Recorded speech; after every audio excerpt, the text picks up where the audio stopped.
ஒரு ஊரில் ஒரு சாமியார் அவர் சீடர்களும் நடந்து போயிட்டு இருந்தாங்களாம். சாமியார்னு யாருன்னு கேட்டிங்கன்னா, ஒரு சாமியார் வந்து என்ன பண்ணுவாங்க அப்படின்னா, அந்த பிச்சடி சாப்பிட்றது தான் அவங்க சாமியார். அது 4 பேர் சீடர்கள் வந்து வாங்கிட்டு வந்து கொடுக்குறதுக்கு இதுக்கெல்லாம் ஒரு 4 பேர் அவங்களுக்கு இருப்பாங்க. அவங்க இதை ஏற்றிட்டு போவாங்கன்னு ஏன் அவர் போயிட்டுருக்கப்போ அவர் வரப்பில் போயிட்டு இருந்திருக்காரு. அந்த சரி அந்த ஊருக்குள்ளே போகிறப்போ அந்த வரப்பில் போயிட்டுருக்கலான்ட்டு போயிட்டுருக்காரு. அது போகிற வழியில் அந்த வரப்பில் இருந்து ஒரு தேள் வந்து வயலுக்குள்ளே கிடந்திருக்கு. வயல் ஃபுல்லாக தண்ணி. நம்ம சாமியார் கம்முன்னு இருக்க முடியாமல் தூக்கி மேலே விட்டுருக்காரு. கையை கடிச்சு பிடிச்சி, கையை கொத்தி பிடிச்சி தேள்.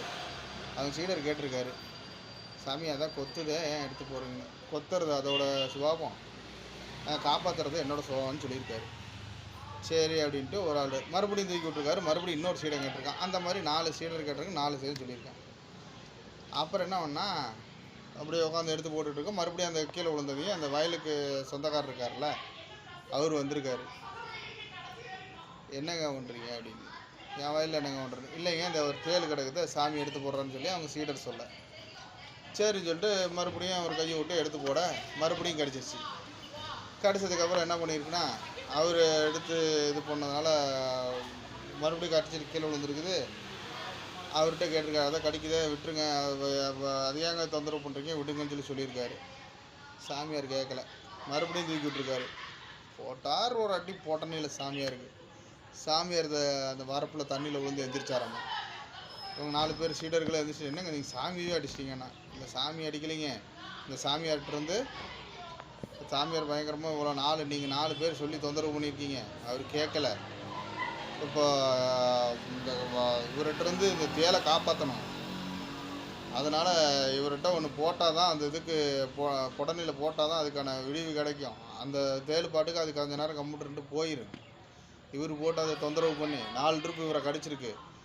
இவரையும் இப்போ தண்ணி இது பண்ணலைன்னா இவருக்கு இதாகிடும். அதனால தான் அடிச்சடியில் தண்ணியில் தள்ளி விட்டேன் அப்படின்னு சொல்லி கூட்டிகிட்டு போயிட்டு வெத்தலையை மென்று அந்த தேள் கடிச்ச இடத்துல புயலெல்லாம் போட்டு மென்று துப்புனாராம் கையில். என்னங்க சாமி கையிலேயே வச்சு துப்புறீங்க அப்படின்னு.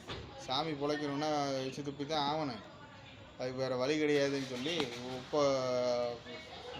அந்த இது துப்புனை வச்சியே கட்டி அமுச்சு விட்டாராம். அதில் என்ன இருந்துச்சுன்னா சின்னாம்பூர் இருந்திருக்கும், வெத்தலை, அப்புறம் வந்து புயல் இருக்கும். இதெல்லாம் இருந்துச்சுன்னா விஷக்கடி. அந்த 4 சீடர்கள் என்ன பண்ணானுங்களாம், இந்த விவசாயி பக்கம் வந்துட்டானுங்களாம். விவசாயம் பண்ண ஏன்னா ஒரு இது வந்து தேள் வந்து தண்ணிக்குள்ளே கொஞ்ச நேரம் இருக்குங்கிறது கூட இந்த சாமியாருக்கு தெரியல. கடிச்சா விஷம்னு கூட தெரியல. இவங்க கூட இத்தனை வருஷமாக நம்ம சுற்றிக்கிட்டு இருந்திருக்கோமே அப்படின்னு சொல்லிட்டு அந்த சாமியாரை விரட்டி விட்டுட்டு 4 பேரும் வந்து வயலில் வேலை செஞ்சாங்களாம். 4 போய் இது பண்ணிவிட்டு சரி எல்லாம் நம்ம இவன் தான் அறிவாளி, அவன் தான் நான் இவருக்கவன் தான் அறிவாளி அப்படின்லாம் கிடையாது. பார்த்திங்கன்னா யார் வேணால் கருத்தை சொல்லலாம், யார் வேணால் கருத்தை கற்றுக்கலாம், யார் வேணால் அவங்களுக்கு பிடிச்சதை செய்யலாம். இதுதான் அந்த சாமியாருக்கு வந்து அதை காப்பாற்றுறேன்னு சொல்லி தொந்தரவு பண்ணிகிட்டு இருந்திருக்காரு. புரியுதா இல்லையா? இப்போ இது அந்த தேள் வந்து சொல்ல தெரியுமா, டே முட்டா பயிலுக்கு பிறந்த பயில நான் பாட்டுக்கு உள்ளே இருக்கேன்டா, நான் பாட்டுக்கு கிடக்கிறேன்னு சொல்ல தெரியுமா? சொல்ல தெரியல. நான் 5 ட்ரிப்பு கடியை வாங்கிட்டு இது பண்ணால் 5 ட்ரிப்பு கடித்தா என்ன ஆகும்? விஷம் ஏறிக்கும்.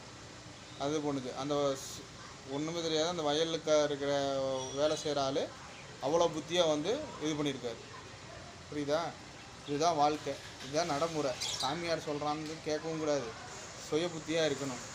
நம்மளுக்கு என்ன தோணுதோ அப்படிங்கிறது கண்டதை இது பண்ணவும் கூடாது. 4 பேர் கூட இருக்கான் இன்னும் கேட்குறான் அப்படிங்கிறதுக்கோசரம் கண்டதையும் சொல்லவும் கூடாது, கண்டதையும் செய்யவும் கூடாது. என்ன அதுக்கான வரமுறைகள்லாம் கற்றுக்கிட்டு அந்த இதில் பண்ணணும். அப்போ தான் கரெக்டாக இருக்கும். சரியா? இது உனக்குன்னு இல்லை, எனக்குன்னு இல்லை, எல்லாத்துக்கும் பொருந்தும். சரி, கட் பண்ணிக்க.